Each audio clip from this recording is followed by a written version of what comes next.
Começa agora um programa que traz tudo sobre o livro mais lido em todos os tempos. Apresentamos O Som do Livro.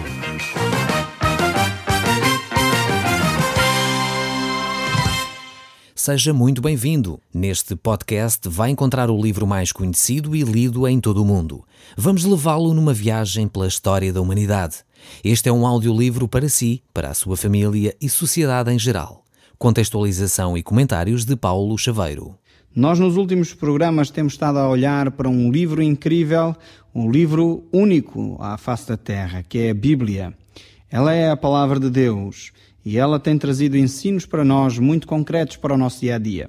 Não é um livro qualquer, não é um livro que esteja com grandes enigmas. A Bíblia é um livro muito prático e ela quer trazer para si hoje algumas lições da parte de Deus. Ela quer dar-lhe algumas orientações para a sua vida.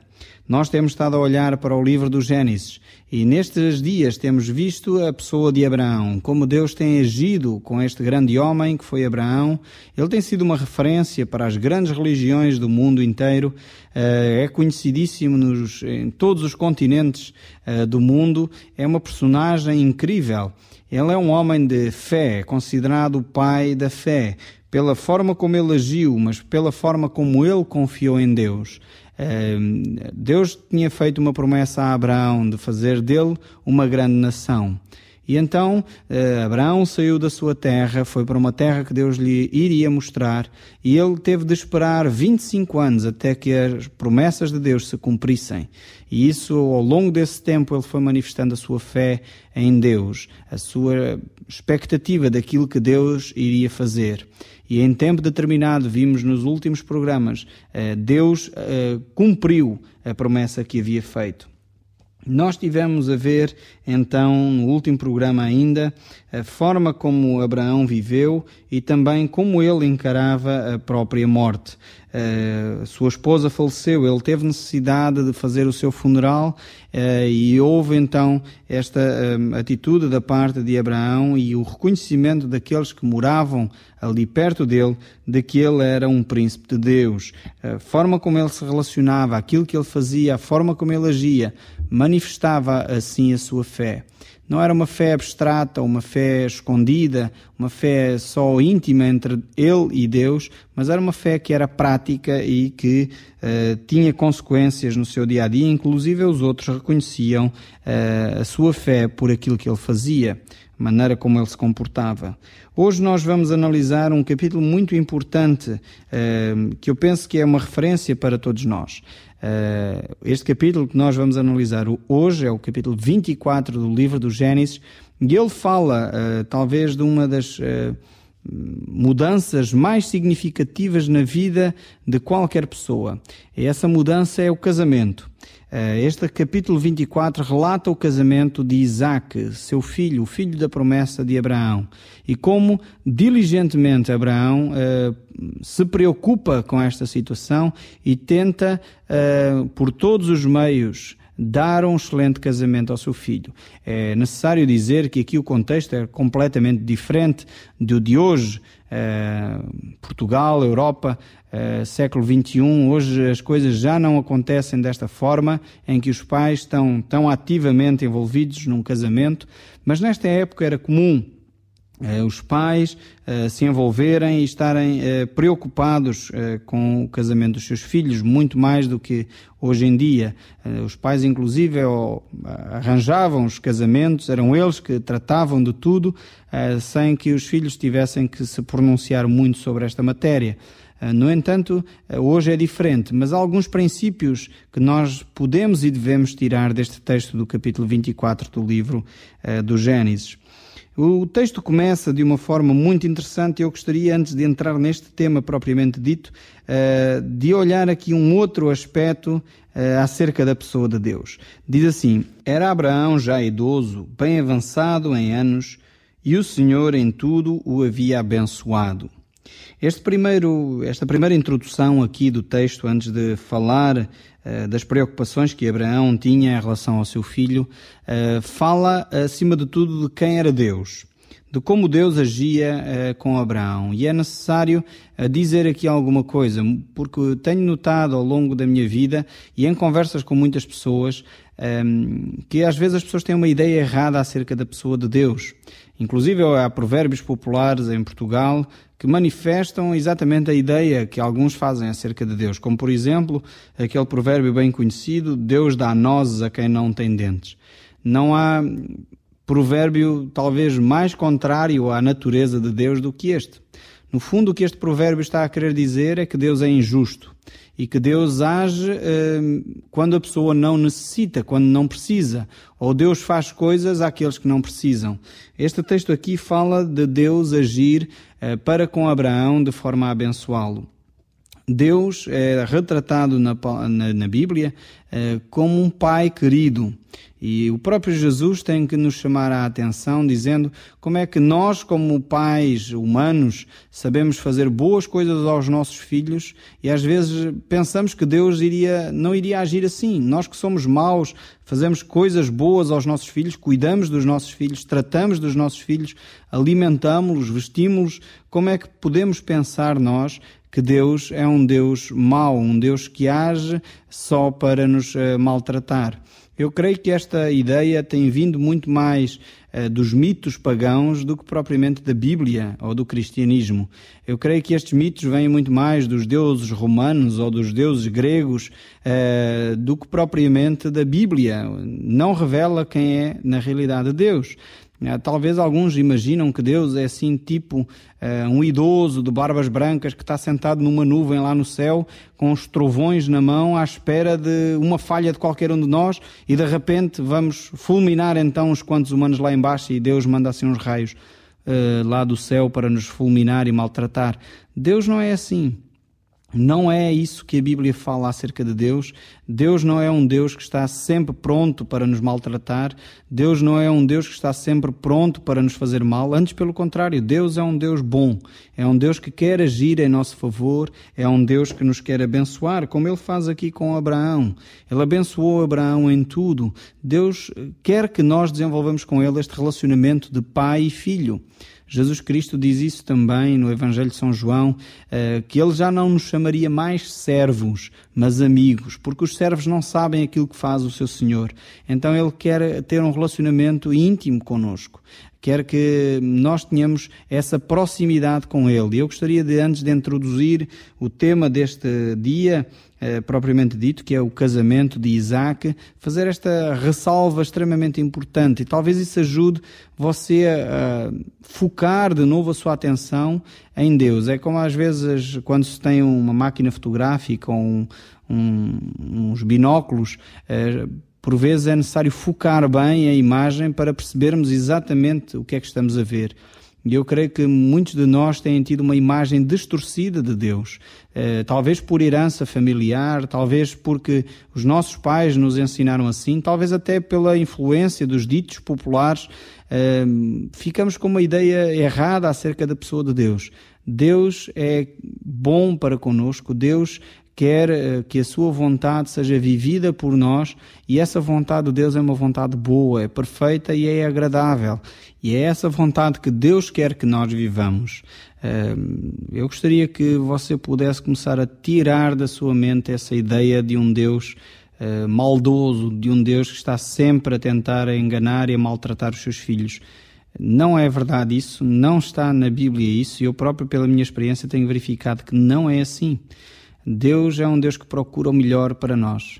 E por vezes, quando acontecem circunstâncias difíceis na nossa vida, porque elas acontecem, muitas vezes é para nos ensinar alguma coisa diferente que nós ainda não aprendemos, ou não aprenderíamos de outra maneira. E às vezes o mal aparente que nos acontece tem como fim último uma bênção, algo de bom para nós. Eu costumo dar este exemplo e isso tem-me ajudado a perceber a forma como Deus se relaciona comigo. Quando eu levo os meus filhos ao médico, porque eles estão doentes, e o médico receita uma injeção ou é necessário levarem uma vacina, muitas vezes sou eu próprio, como pai, que vou e acompanho os meus filhos para levarem essa vacina. E porque eles têm medo das agulhas, por vezes é necessário que eu, como pai, os agarre para que a enfermeira possa fazer o seu trabalho.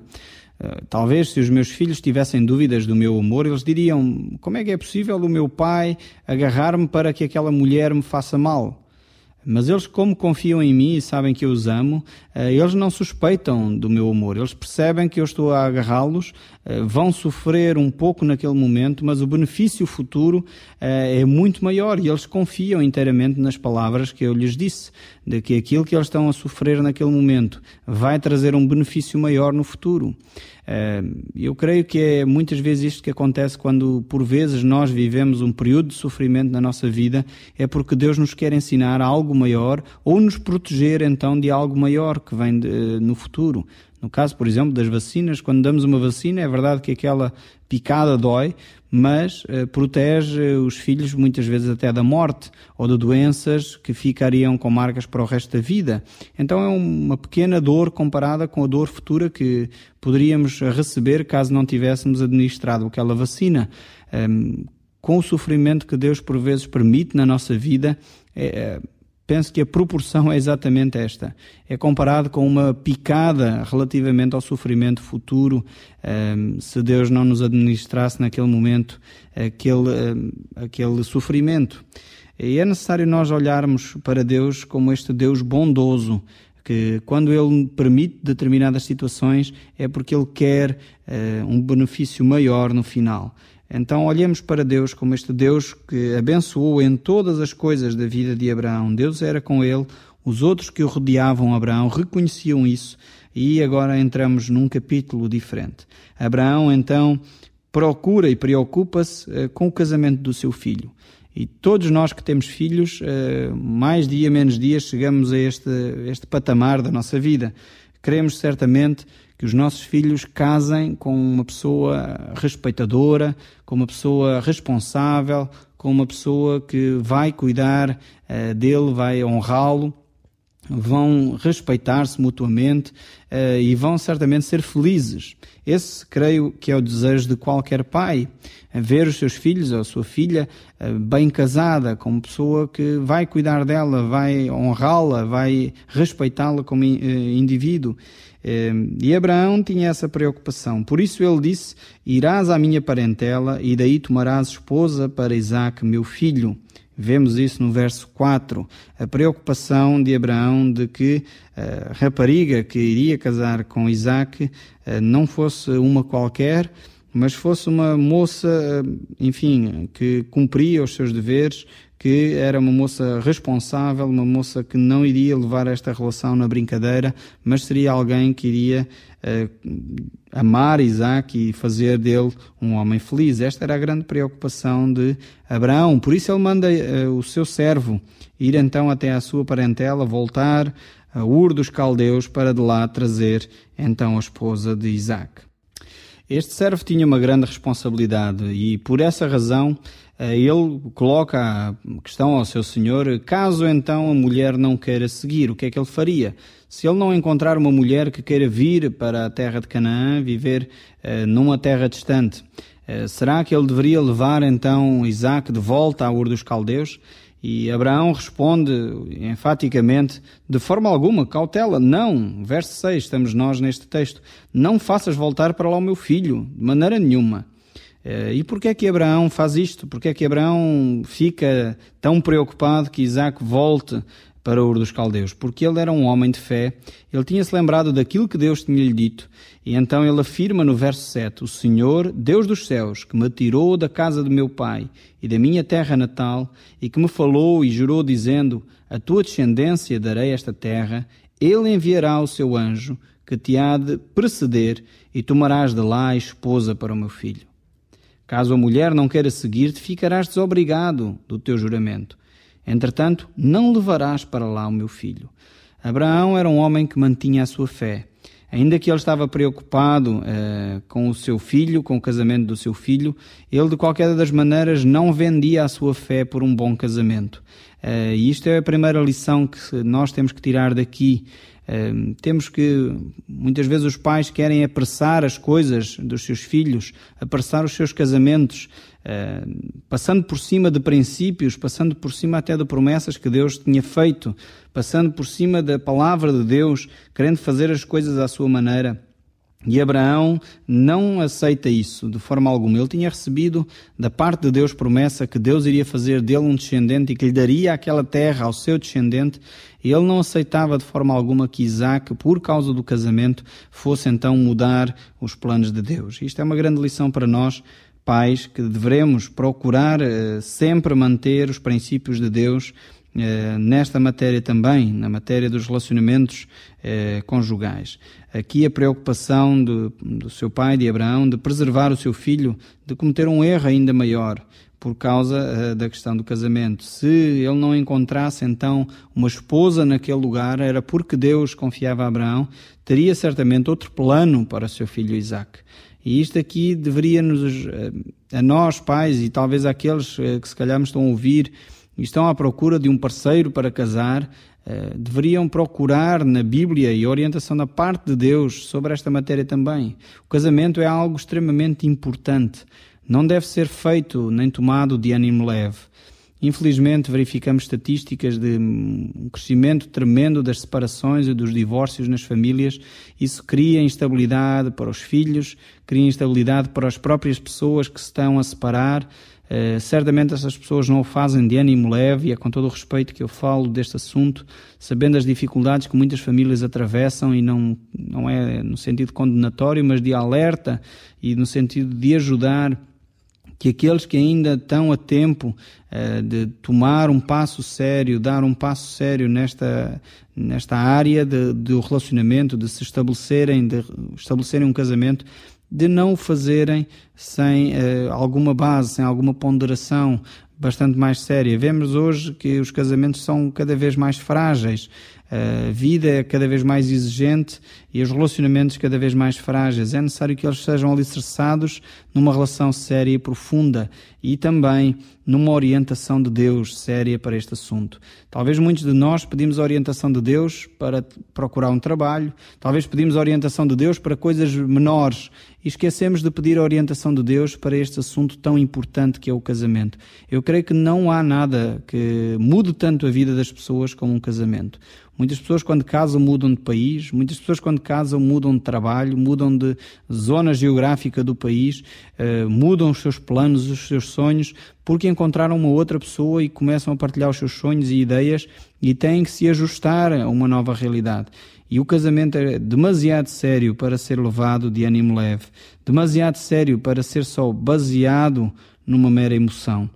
É interessante, eu há uns tempos atrás estava a ler um livro, e não quero com isso dizer que o humor não é importante, mas esse autor dizia, nós para comprarmos uma casa, nós para comprarmos um carro, ou para fazermos qualquer outra coisa, não o compramos porque nos sentimos bem, ou porque sentimos isto ou sentimos aquilo. Normalmente avaliamos os prós e os contras, as vantagens e desvantagens, fazemos um raciocínio, uns cálculos, etc., para avaliar os benefícios dessa ação. Mas em relação ao casamento, muitas vezes agimos simplesmente pelo sentimento. Sentimos-nos bem, achamos que, e nem paramos para avaliar se de facto essa relação terá ou não possibilidade de durar, será ou não de facto isso que deve acontecer na nossa vida. Devemos procurar a pessoa com a qual de facto não poderemos passar sem ela. Alguém disse um dia isso, não case com aquele que você pensa que pode viver com ele, mas case com aquele que você tem a certeza que não poderá viver sem ele. Ou seja, é uma impossibilidade se aquela pessoa desaparecesse de nós podermos continuar a viver. Então o casamento é um assunto extremamente sério. E Abraão estava muito consciente disso e por isso ele diz no verso 7 do capítulo 24 que o anjo iria preceder o próprio servo. Seria o próprio Deus que iria encaminhar o servo de Abraão a encontrar esta esposa para o seu filho Isaac. Abraão tinha uma fé tremenda em Deus, ele sabia que Deus havia prometido que o seu descendente faria uma grande nação naquela terra e ele estava bem convicto das promessas de Deus sobre este assunto. Por isso, ele não se preocupou o que poderia ou não poderia acontecer, encontrar ou não encontrar uma noiva para o seu filho, porque o próprio Deus iria enviar o seu anjo, que iria preceder este seu servo. E vemos como este servo então teve que fazer uma longa viagem de onde estava até Ur dos Caldeus, portanto ele teve que fazer toda aquela zona do Médio Oriente, o antigo crescente fértil, para ir até Ur dos Caldeus e ali então encontrar a esposa para Isaac. Este servo estava consciente que Deus também iria precedê-lo, iria à frente dele para escolher a esposa de Isaac. Por isso, quando ele chegou a Ur dos Caldeus, ele, meio desorientado, no entanto, ele começou a orar. Mesmo não, talvez a Bíblia não diz que ele era um homem com muita ou pouca fé, mas mesmo assim ele buscou a Deus, pediu orientação a Deus sobre este assunto. E vemos então no verso 12 o seguinte: Ó Senhor Deus de meu senhor Abraão, rogo-te que me acudas hoje e uses de bondade para com o meu senhor Abraão.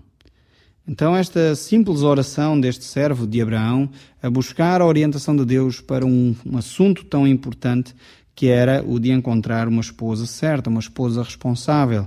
E esta oração foi atendida de imediato. Diz o verso 15 assim: Considerava ele ainda, quando saiu Rebeca, filha de Betuel, filha de Milca, mulher de Naor, irmão de Abraão, trazendo um cântaro ao ombro. Estava este homem ainda a falar com Deus e Deus já estava a responder à oração do seu servo, do servo de Abraão. Isto, mais uma vez, mostra a bondade de Deus que nós falámos no início do programa. Deus é de facto bom e Ele quer dar-nos boas coisas. Precisamos é de buscar a sua vontade, precisamos de falar com Deus, precisamos ouvir o que Ele tem para nos dizer. E como este servo, ele ainda estava a orar, já Deus estava a dar resposta à sua oração. E vemos como a Rebeca era uma mulher prendada, uma mulher responsável, capaz de cumprir os seus deveres. Ela foi então ao poço servir água e ele pediu um sinal, porque ele estava na dúvida se seria ou não Rebeca, a mulher de Isaac. E então esse sinal era que a mulher que saísse, então servisse água não só a ele, mas também aos seus camelos e a toda a sua comitiva. E quando ele pediu isso a Rebeca, ela dispôs-se logo, sem ele mais nada dizer, dispôs-se logo a servir água para toda a comitiva. E ele recebeu isto como um sinal da parte de Deus. E vemos no verso 26 o que ele diz: E inclinou-se então o homem e adorou o Senhor.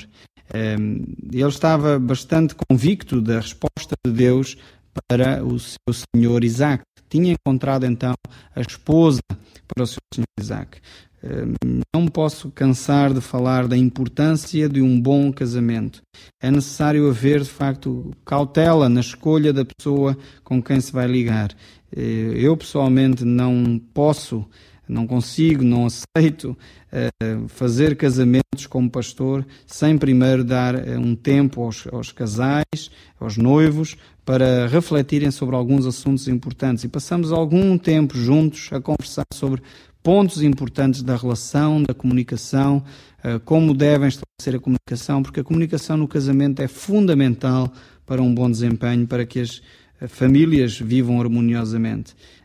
Eu desejo, de facto, que todos os casamentos pudessem desfrutar de uma melhor comunicação, de um melhor relacionamento, mas para isso é necessário começar bem.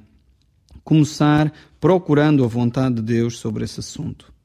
Nós vamos ficar por aqui hoje e no próximo programa nós vamos continuar a olhar para este relacionamento, para este casamento entre Rebeca e Isaac. O Som do Livro, uma produção da Rádio Transmundial de Portugal.